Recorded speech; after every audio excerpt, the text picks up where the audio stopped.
So, towards the conclusion, we were planning to have a session with Gary Marcus and some of these issues that he has been exploring. But unfortunately, he couldn't make it because of several health-related issues.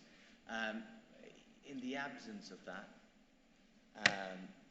perhaps what we sort of thought was we'll have a small panel and we'll open the floor to discuss some of these things that we have been sort of thinking about and sort of talking about in this particular workshop. And to do that, I'll invite Arthur and Frank to please come over.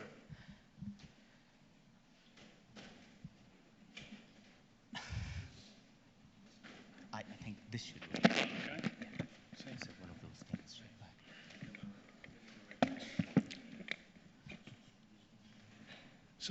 So I think at the closing of the conference, you guys could solve a problem for me. Okay, so in my group, I don't get my expenses paid if I don't submit a trip report. Okay, and the trip report is could be anything with the lessons that you've learned in the conference and the insights that you took home and so on, right? And so I have a lot of those.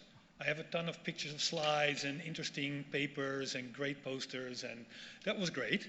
But the people in the group who read the trip report, they also want to know, well, what was the dominant topics, right? So what were the themes? What is the direction of travel? How would you summarize the experience? And this part is lacking from my trip report, so now I don't get my expenses paid. So I'm genuinely interested, what you as the audience think of what are, over the past 3 days, what were the main topics that you would go home and you would tell your colleagues, I think, how was the conference? No, Siena was nice, and the location was great. And what were the overall, the main topics of discussion, or the challenges, or the direction of travel, or the stuff that everybody was talking about, or the elephant in the room that nobody was talking about? So I would be very interested to have a bit of a discussion about that. Maybe Arthur already has the first contribution. It's interesting we didn't talk about this, but what I tried to do without taking too much time, because it would be better to actually have a conversation, it was to create a little list of the things that I thought would be the questions that came up. I'll just say that, so in general, in AI, I think that the discussion, just a comment, that the discussion between neurons versus symbols is problematic for us. It creates a diversion from what we are trying to do. And to quote someone I don't remember anymore, every vector is a symbol, but not every symbol is a vector. And we're probably better off discussing neural-symbolic integration and hybrid systems and specific representations and benchmarks, and so basically neural networks that can solve symbolic problems, and hybrid systems with different modules that can be combined to improve performance on maybe something specific or hopefully something more general.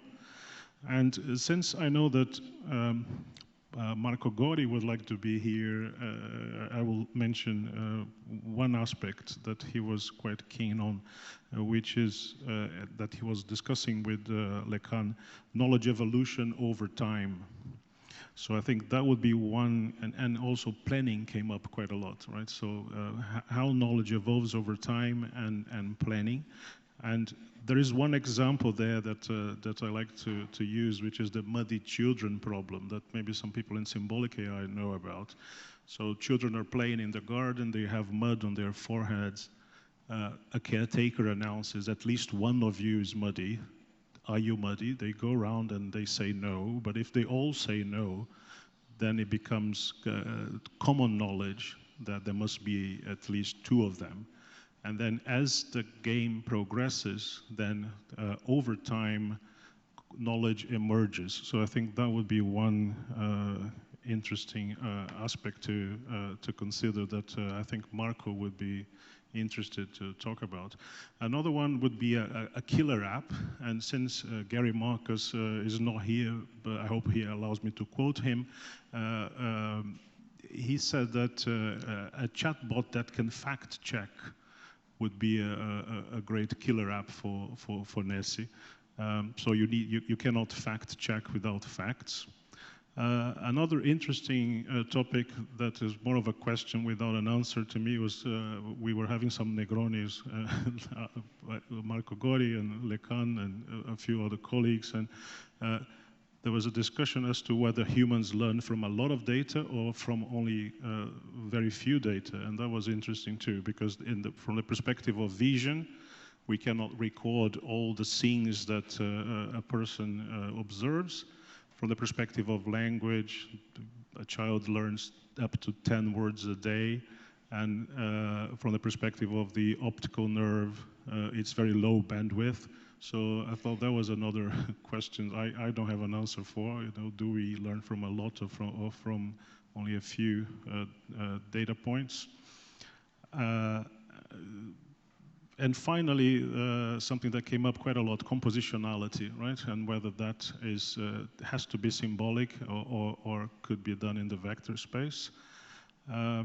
And just one more point that we didn't see a lot of, but I'm very interested in, is this idea of resource-effective systems and an architecture.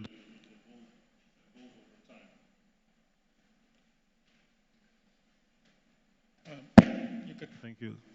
This one? Having an architecture that changes, right? So over time and allocates resources. And if all of that fails, then we can talk about existential risk if all of that fails. Okay, so knowledge over time, killer app, compositionality, existential risks. I'm trying to, did I get the list? Yeah, it's okay. Okay. So maybe, are we allowed to? Yeah. I mean, if the audience have any questions, otherwise. Well, or suggestions for this list, right? So I would be very interested to hear. I can just yell. Just yell. Right. Well, I would suggest the addition of something else that seems like a common theme that's mentioned is the idea of abstraction, Right. of the abstract concepts that can persist over the different data sets or domains that thing. So I come back to the example of, well, if we have the concept of a horse and we can imply certain symbolic information from that, that if we're provided new data in an entirely different format, that we can persist that Right. thing. So that abstraction over data. Right. Right.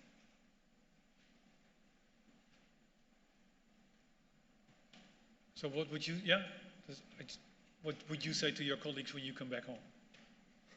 I don't know if it's working, but basically, I saw that one of the benchmarks mentioned, this is related to the learning part. I saw that one of the benchmarks mentioned was the abstraction and reasoning corpus by Cholet. And I think that the motivation for that corpus is very interesting because the answer to the question, how do humans learn? Like, do they learn more from data or do they have more innate structures? Is super old. Like, it's literally thousands of years old. And there are people that worked in cognitive science, they work in linguistics, and they try to learn some stuff. And they have some discoveries. Like, there's a lot of, I think, a lot of gold in those domains. And it's hard to get because you have to enter a different domain with a different vocabulary. But I think there is a lot of potential interesting leads, especially in the work of Spenke, that was the motivation for Cholet to create this corpus. Gary Marcus probably knows a lot of people that are more on the side of, stuff is innate. We might also want to hear from people from the other side, because there are psychologists, neuroscientists that lean more towards and see if there are some ideas to steal, right? Yeah, so this is not so much a theme that you noticed, but more a theme that you were lacking. Yeah, So that would be, I mean, Tarek is doing business outside. He's hosting the next meeting. That would be a task for him, right? To make sure that we get the cognitive scientists on board. Yes, the problem is that this type of knowledge that would be of interest Right. to the community is kind of here and there, right? So there Right. are a few people that work in animal cognition, a few people that work in linguistics. Not everything is useful. Finding the real interesting stuff, it's a challenge in itself, right? But I think we could potentially learn from data, at least from intuitions that have been developed Okay. in other Yeah. In order to benchmark and things like that. Right. Yeah. I can pass symbolically the microphone. Yeah, the symbolic microphone. Yeah.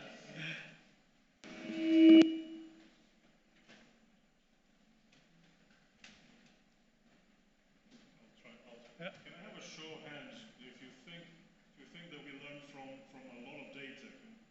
Raise your hands if you think we learn from a lot of data, and if you think we humans learn from very few data. Okay, 50-50. No, but you could raise your hand twice. No, no, actually, seriously, I think, you know, I think the answer is, do we do one or the other? The answer is yes, right? But anyway, so I'm not the cognitive scientist in the room. Would be somebody at the back. No, I just wanted to ask, okay, what do you mean by data? Do you mean supervision or just any data? Because Any data, yeah, mostly unsupervised, yes, indeed. Yeah. and also data. Yeah, it's also A lot. yeah. Okay. So there was one dichotomy, I think also Emil, I don't know if he's in the room somewhere, he mentioned it to me that sometimes I worry whether we have two parallel conversations that don't interact. Namely, the people who use learning to produce symbols, and the people who use symbols to improve the learning, right? So I think, correct me if I'm wrong, Leslie Valiant's talk was about we do the learning to improve we get stuff that we can then reason with. Right? This is one direction. This was not about using the symbols or the knowledge to improve the learning. If I'm right. Okay, and that's not a criticism, right? That's just an observation. And there were lots of also posters that were about, rule learning, right? Which is about doing the learning to get the logic better. But there's also papers where people use the logic to inject into the learning or as inductive bias or as guardrails or whatever. And I just wonder if you think that there is a conversation between these two, or if we are just doing two separate things, but we just happen to be under a vague label and therefore we're in the same room. I think that also from the cognitive science point of view, those are like very connected in like the state of the art. How do people think, especially from the predictive processing point of view? Like it's about the circularity because like you learn like from top down, like you start with some very few instincts and you're thrown out in the world and you start learning and develop some own rules, but at the same time you're immersed like in an embeddings, cultural environments which are imposed by like shared rules and symbols which are also constraining your learning process from top down. So I think like the human case is pretty much a good integration of the two processes. I also see you nodding vigorously behind there. Yeah. Right. Yeah. Yeah. But I think then that's a part of the conversation that we're not doing. Because I think there's very few systems that, correct me if I'm wrong, that actually do the loop. There's systems that do up in your terminology. There are systems that do down in your terminology. I don't see many systems doing the loop. Sure. I guess this is maybe tangentially related, but in the community we all have different incentives, right? Some of us care much more about improving the neural network, getting it to perform better, perform more reliably, verifying that it's doing, it's obeying rules. Some of us care more about like the theoretical, what exactly is backpropagation learning? What exactly, sorry, what exactly is like a neural network? I'll try with this. How is it reasoning? from the cognitive science point of view, right? Like, how does this relate to how humans think? How does this relate to human language?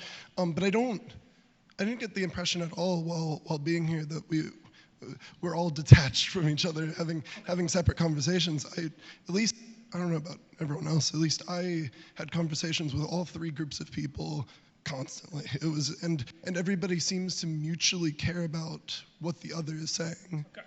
I think I appreciate the diversity and the.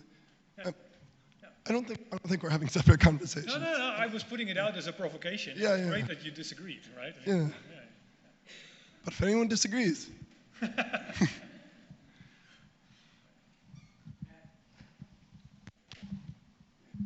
Regarding this last point, I think that one of the biggest problem in these two words that are divided is also kind of a problem of benchmark again, because we have like lots of benchmarks, or let's say lots of tradition in comparing to certain methods that either have knowledge and then that you can use it to do some reasoning, or to use some methods that put the knowledge into learning to improve the learning. And so in one case, either you care about what are the metrics of the learning problem and you want to improve, or on the other side. So it would be interesting to define a benchmark that, I don't know, start maybe from a partial condition where you have some knowledge but not all of it, and you have to maybe improve both the learning and also the reason system.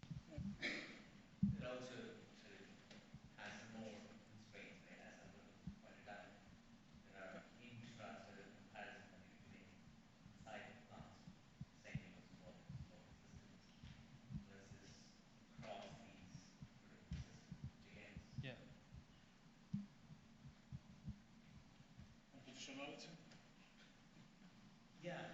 Okay. Thanks. I think I can now get my expenses. Okay.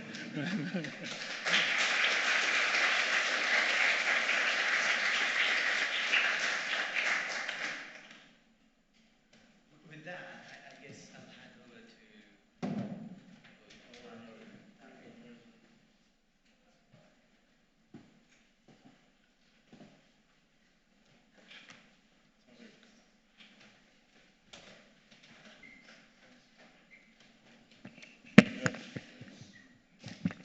Okay, thank you, Frank. So we'll continue the conversation on compositionality outside as we try to find the taxis or the transportation today or tomorrow. Tarek will say a few words now about his view on compositionality. And take it away. NeSy2023. There we go. I was more thinking about sequentiality, namely NeSy is ending long live NeSy.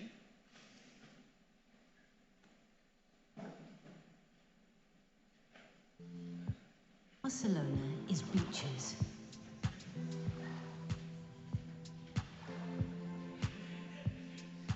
It's monuments.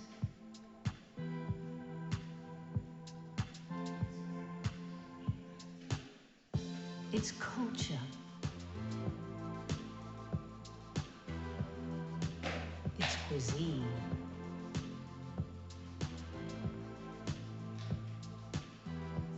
It's the Olympic Games.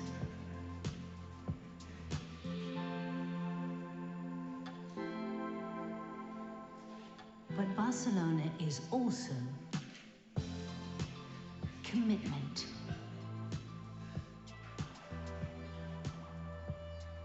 It's talent. It's digital projects.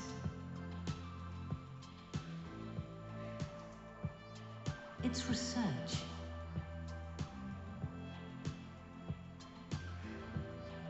It's big events.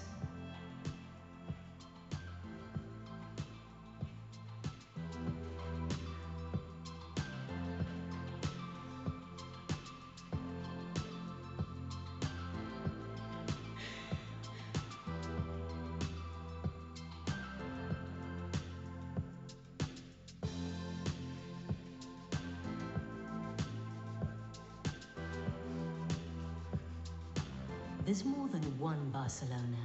Come and find yours.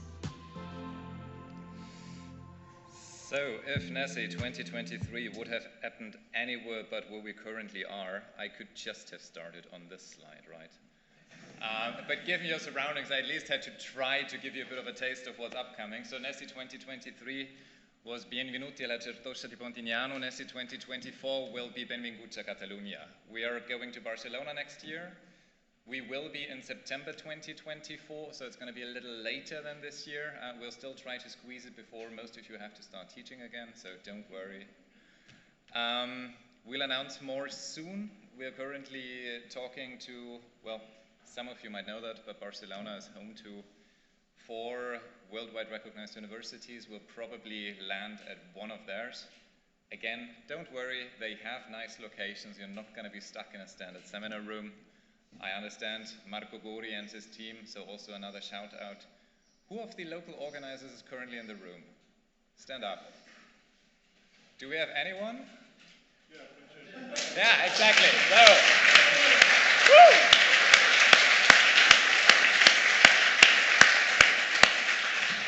Marco Gori and his team put the bar, and now, pardon my French, but I'm a second language speaker, I'm uninhibited. You put the bar dang high. I'm gonna try to rival it. I'm not sure I can beat it, but at least I want to end up on par with you folks. So, 2025, Benvinguts a Catalunya. People who've attended more conferences back in the old days, like where we met physically and did all that stuff we did the last couple of days, knew there's another slide upcoming. Oh, wrong one. Namely that one. So, we want to continue taking NeSy around the world, and you might have noticed we are still a very Europe-centric community, with laudable exceptions, who even sacrifice their very voice to be here.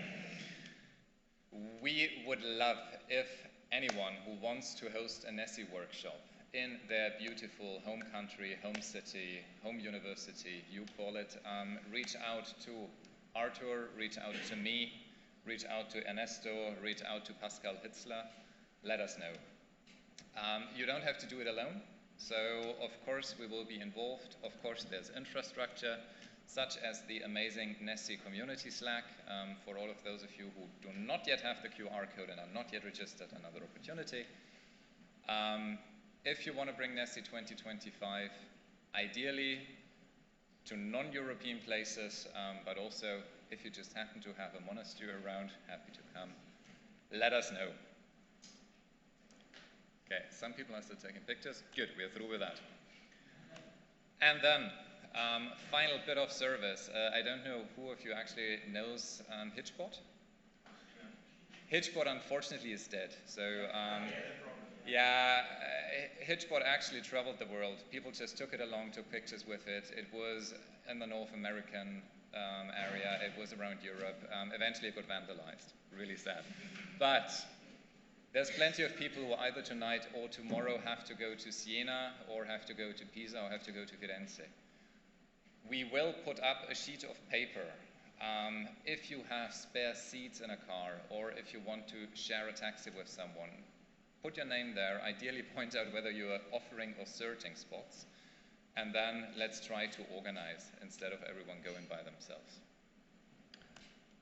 And that was the final slide. So, we thank the local organizers. I have to thank that man, particularly that man, and that man for handling international research superstars and the other things life throws at you. It's been amazing working with all of you, and I hope to see many of you and bring your friends and family, so we want to grow further. Next year, September, in Barcelona. NeSy 2023, basta!